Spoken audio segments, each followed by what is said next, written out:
I will request Mr. Kazi Aminul Islam to say your points. Vice Chairman, Export Promotion Bureau, Additional Secretary, ERD, my colleagues from the government,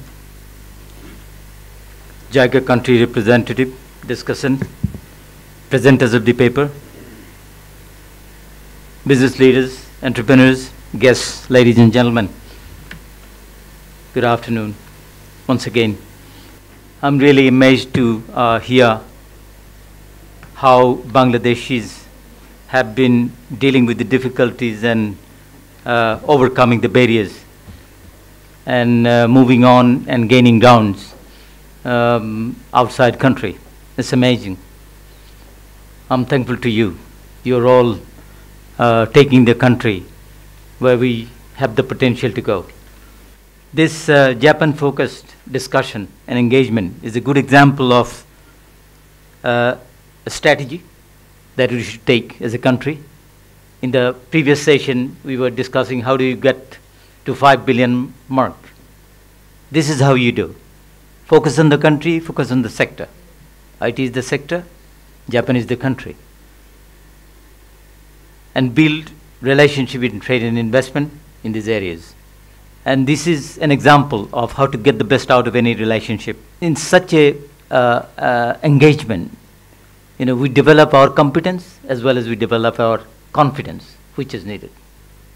And you all know that IT is instrumental for uplifting the economy as a whole. I told you that everybody is involved with IT, either as actor or as a beneficiary of IT. We are all part of it. If that is so, then understanding and exposure to the realities on the ground and better understanding of the IT landscape across countries definitely will help us operate globally as we operate in other sectors like governments and gain grounds, as I've mentioned, in this sector and develop our knowledge base, which is portable, that will take us across sectors beyond IT. And again, IT is a sector where innovation is the name of the game.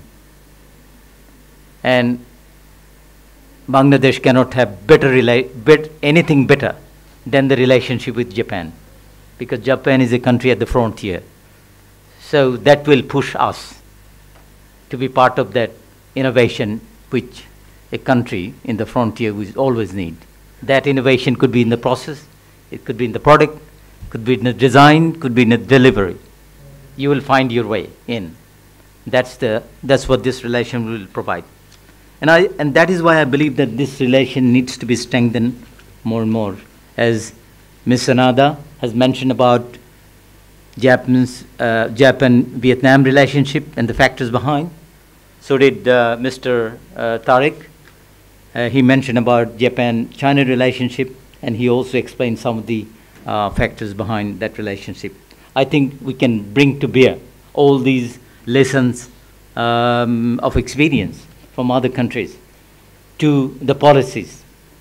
I believe that for us, we need to have a lot of support from the government in terms of policies, as I said, in terms of actions that we need to take this relationship to a higher level. And in this process, I would see a clear responsibility of those who are already engaged. So you are leading the path.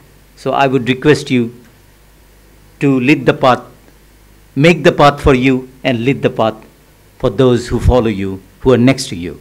So create a new generation of entrepreneurs who will be with you, who will be working with you, who will take the nation to this next level. And I would request JICA and others to come forward, because Japan is the friendliest country. Bangladesh, anybody in Bangladesh holds Japanese as like friend, more than a friend. So that relationship we can utilize for a gainful engagement. It's a win-win engagement for both Bangladesh and Japan. So let us cultivate this relationship. One factor, I think we should identify the enablers in this relationship and strengthen all the enablers. And at the same time, identify the blockades, difficulties, bottlenecks, soft spots, weaknesses, and address all of those, for which I'll volunteer myself with the ministries, Vice Chairman, Export Promotion Bureau, government, and especially the sector, the leaders of the industry, because ultimately it's you who will be doing. I tell people, look, it is up to you to take it forward. You need some volunteers? Yes, I'm there. But it is you who have to lead. So prepare yourself to take on the leadership, take on the responsibilities that leadership brings with it. One particular aspect that I would like to mention is the relationship between academia, industry, and government. Unfortunately, we clearly see a divide in that respect. Industry-government relationship has been improving. It is a lot closer than it used to be. However, academia-industry relationship, academia and government relationship has a lot to improve. On that ground, we have to work. And I'd thank persons like Dr. Ashir Ahmed. We are proud of you people who are working as ambassadors for this country. And I would request you to strengthen your initiative to bring closer this relationship between the academia of Bangladesh and academia outside. So I think that would also be one of the enablers to take this relationship forward. And before I end, I would like to thank you once again. As I said, when I see you, I see the future of this country. And as I say, we'll be standing with you, behind you, supporting in terms, whatever terms we can. We'll be doing our best. However, it's you, to whom we look forward to. With these few words, I'd like to thank you once again, especially the organizers, for calling me here. I'm sorry I'm under pressure or other engagement. Otherwise, I would have continued to hear and learn from your deliberation. Thank you so much. Thank you very much for calling me.